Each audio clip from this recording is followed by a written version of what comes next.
Hey everyone, welcome back to the shop. Bruce here with DIY Homestead Projects. Today we got a real fun one. I'm pretty excited about it, and it's going to be quite the challenge.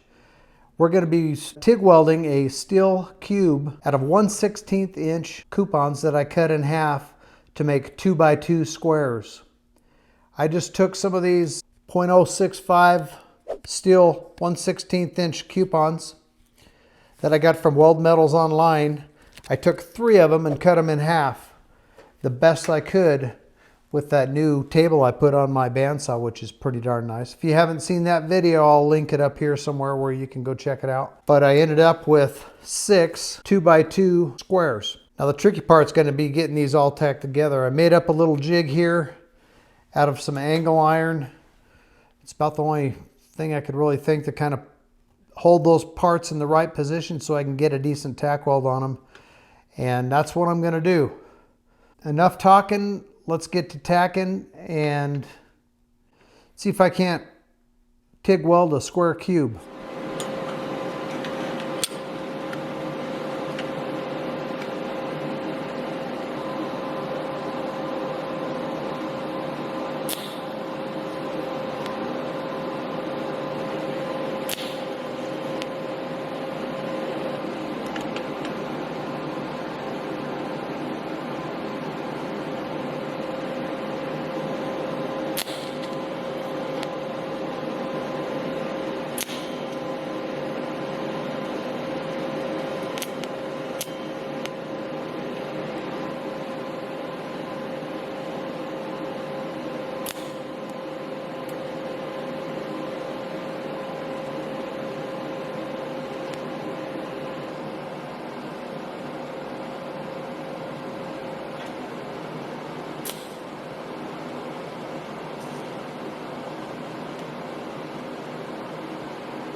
Here's how I'm going to start with the settings on the PrimeWeld TIG 225X.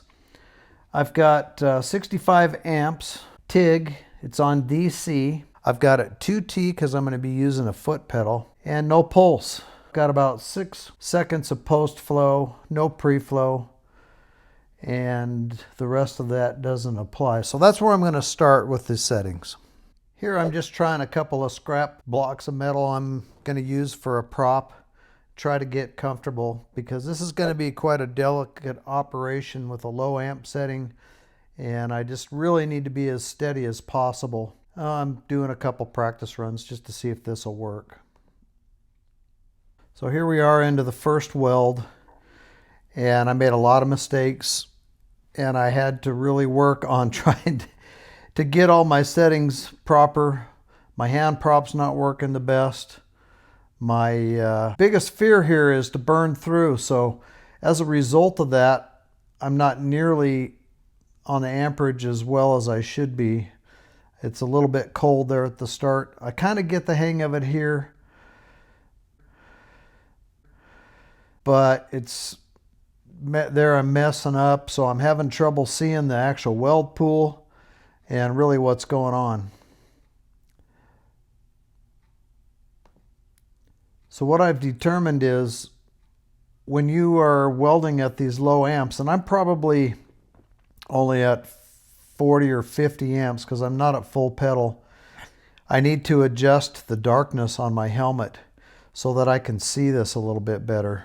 I think I finally ended up at this low amp setting around 9 or 9.5 on the darkness to where I could actually see the weld pool. And here I'm just going over that previous weld to try to make it look a little bit better. And now we're going to get into the second weld.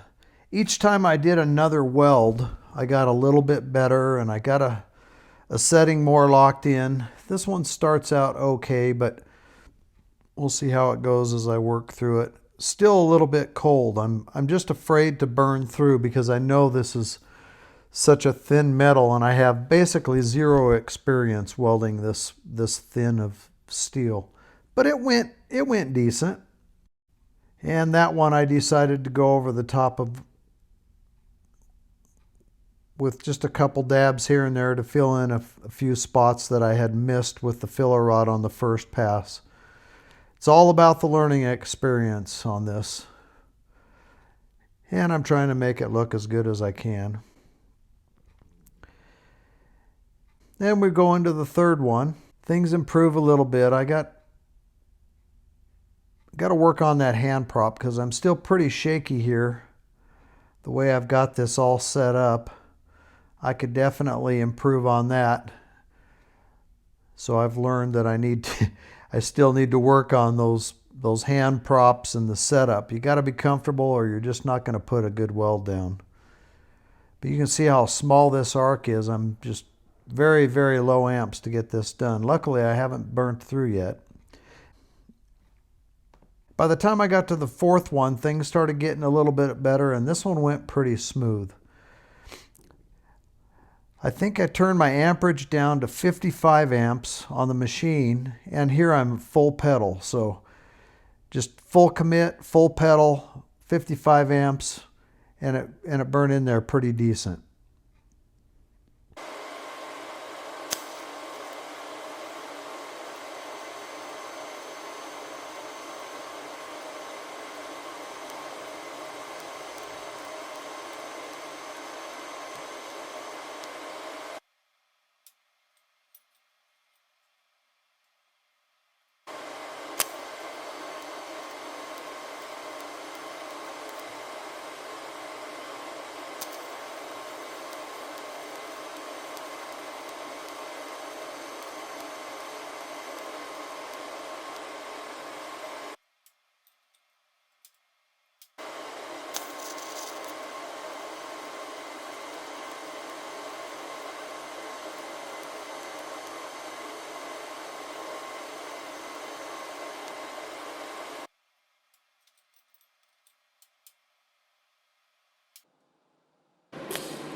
Looking at the final project, TIG welding the steel cube or square cube, and I used the Prime Weld TIG 225X machine to do this. You can see some of these welds are better than others. Some were too hot, some are actually not too bad. You can see a couple of the ones that I went over a second time where it kind of melted away more of the edge than it should have. But overall, it was a great project and a great practice project. For TIG welding practice, with this little 2-inch steel cube, you're able to get 24 inches or 2 feet of outside corner practice. There's 16 tack welds, and you get just a ton of practice on what I think are very important things when you're learning how to TIG weld.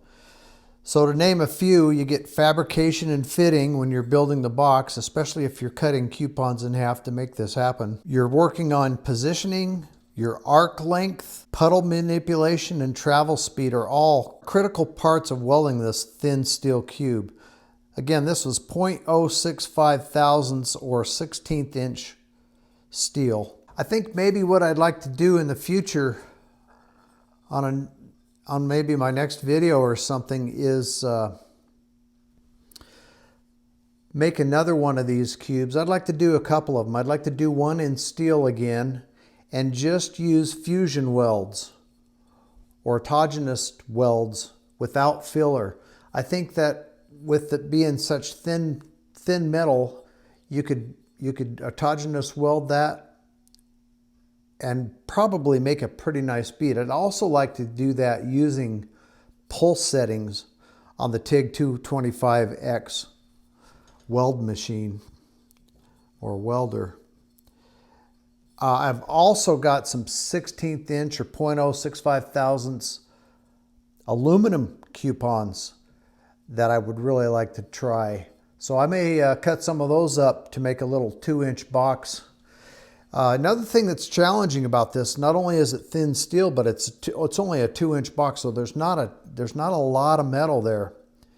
You have to really focus on that weld pool, which is not, for me, you know, I'm getting older, it's not that easy for me to see. It's so small at such a low amp setting. I think if you look at the welder when I'm putting this together, I'm averaging around 45 amps. I should probably be maybe closer to the 50 amp. So using that pedal to manipulate your amperage it's just a great practice for a lot of these things.